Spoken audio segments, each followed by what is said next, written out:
Fala aí pessoal, beleza? Eu sou o professor de Educação Física, nutricionista Diego Freitas e hoje eu vou desmistificar para vocês a noção de dieta saudável. Eu vou explicar para vocês por que não é possível a gente dizer que tem uma dieta saudável. É até equivocado, seria até equivocado essa expressão. Bom, quando eu digo que uma dieta é saudável, por que isso não faz sentido? Na verdade, a característica de ser ou não ser saudável, ela é de um ser vivo. Por exemplo, eu posso ser saudável ou eu posso não ser saudável. Agora, a dieta em si, ela não é nem saudável e nem não saudável. Ela simplesmente não se aplica essa característica. É a mesma coisa eu dizer, essa dieta é educada. Bom, a gente sabe que a gente não se educa uma dieta. Nem ela, a dieta em si, ela não é bem educada nem mal educada. Ela simplesmente, essa característica não se aplica à dieta. Por exemplo, por que acontece de, por exemplo, eu não estranhar quando eu digo essa dieta é saudável? Porque isso acaba sendo uma figura de linguagem recorrente, no convívio social, na comunicação isso passa desapercebido. Só que para ela ser uma figura de linguagem, quem diz deveria saber que isso é uma figura de linguagem e deveria entender que isso é uma figura de linguagem, assim como quem recebe essa informação deveria também saber o que é uma figura de linguagem e que isso se refere a uma figura de linguagem, que é uma analogia. Porém, no caso, nem a pessoa que diz sabe, e nem a pessoa que ouve sabe. As pessoas repetem essa analogia, repetem essa figura de linguagem sem saber. E elas de fato passam a pensar que existe uma dieta saudável, que aquela dieta é saudável, que elas vão fazer aquela dieta, logo elas vão ficar saudáveis.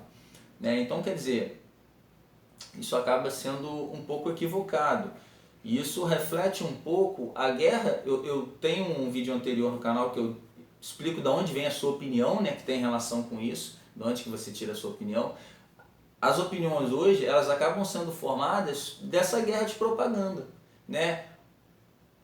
A mídia fala uma coisa, o marketing fala outra, a publicidade fala outra e fica esse vucu-vucu e algumas pessoas elas adotam determinadas propagandas e outras adotam outras determinadas propagandas sem saber ao certo o que elas estão defendendo, o que elas estão fazendo, o que elas estão falando. Por quê?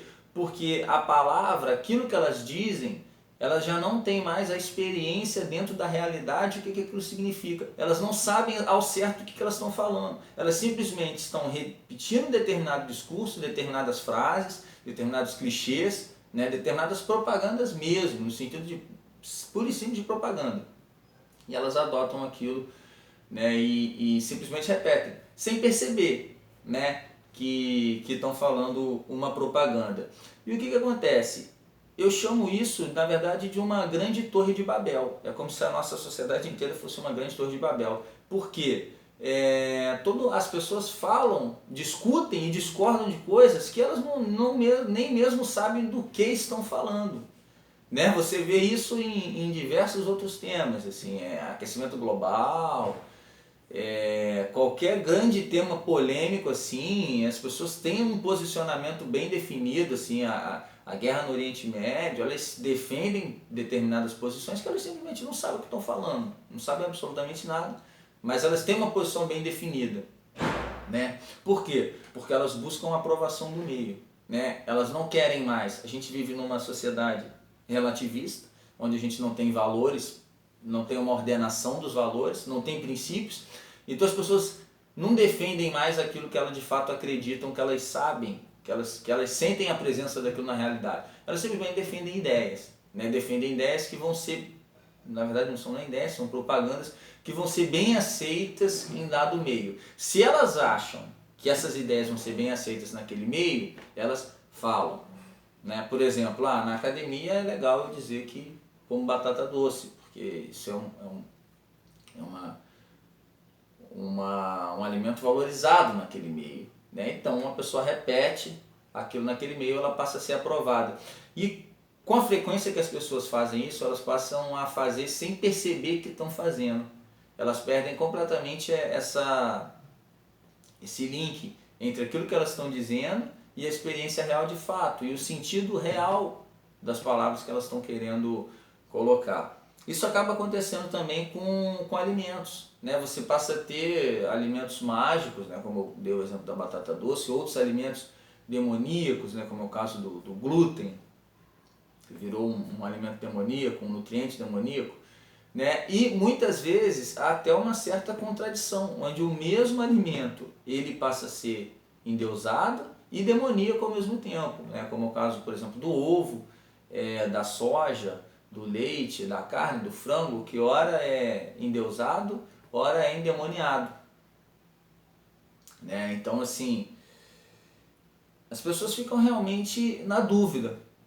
E acaba que gera uma desinformação muito grande, as pessoas já não conseguem mais se posicionar. E aí fica cada vez mais fácil da mídia e da propaganda levar essas pessoas, porque pela mera repetição de determinados clichês, aquele clichê ele se faz, ele prevalece no meio, né, nas opiniões, e a própria pessoa passa a ser um veículo de propaganda sem saber. Né? Eu vou dar um exemplo bem claro assim, com relação a esses alimentos mágicos. Né? Eu ouço muito assim, dar um exemplo aqui completamente aleatório, inventar. Abóbora. Você comer abóbora, você evita a queda de cabelo, evita anemia, evita o câncer, evita a AIDS, evita sífilis, evita não sei o que. É muito comum você ver esse tipo de coisa, como se você comesse um só alimento e aí vem uma série de benefícios, assim, uma lista que não dá nem para gravar, de tanta coisa. E mesma coisa o contrário. Se você comer uma fatia de presunto, você vai ter câncer, você vai ter AIDS, você vai ter hemorroida, você vai ter um monte de coisa, queda de cabelo, impotência, enfim, como se só um alimento fosse capaz de gerar esse monte de benefícios ou esse monte de prejuízos, né? Isso é uma fraude, isso colocado de uma maneira geral, que às vezes até isso reflete até do meio acadêmico, porque o meio acadêmico ele está inserido nesse contexto social, então se as pessoas dentro de um meio veem assim, o meio acadêmico vai acabar refletindo isso.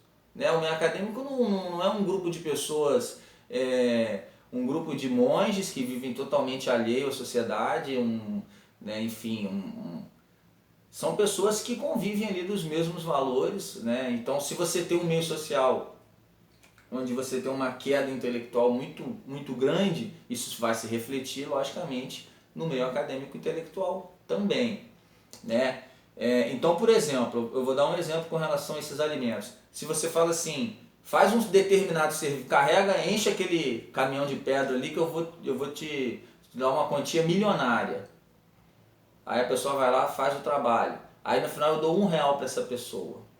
Né? Então quer dizer, R$1 pode ajudar essa pessoa a ficar milionária? Pode, mas a proporção entre eu dar R$1 para ela e ela real de fato ficar milionária é completamente desproporcional. Chega a ser uma alucinação e falar uma coisa dessa. Mas é exatamente isso que acontece às vezes com esses alimentos.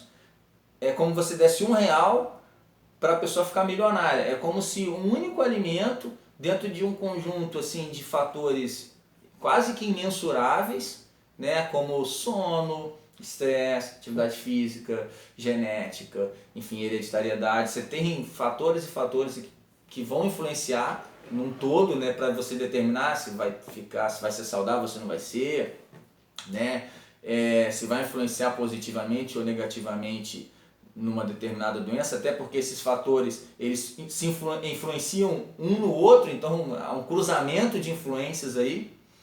Então quer dizer, você falar que um só alimento vai te curar de tantas doenças, ou um só alimento vai te jogar num abismo tão grande, é a mesma coisa que você fala que você vai dar R$1 à pessoa e ela vai ficar milionária. Né? É lógico que há casos específicos, né, de tratamentos específicos, de doenças específicas, com nutrientes específicos. Né? Eu estou querendo dizer assim, de um modo geral, como essas coisas são tratadas.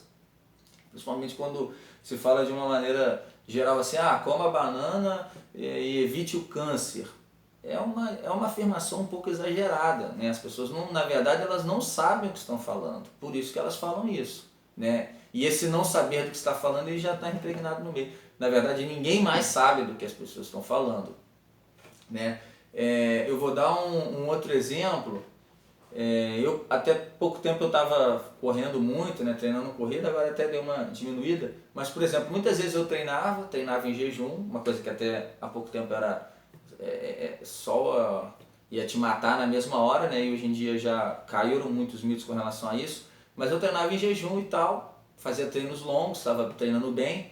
Muitas vezes eu ia fazer a minha primeira refeição, eu olhava aqui no relógio, lógico que é uma aproximação, mas eu tinha já gasto 2.000 calorias naquele dia e ainda estava em jejum, né?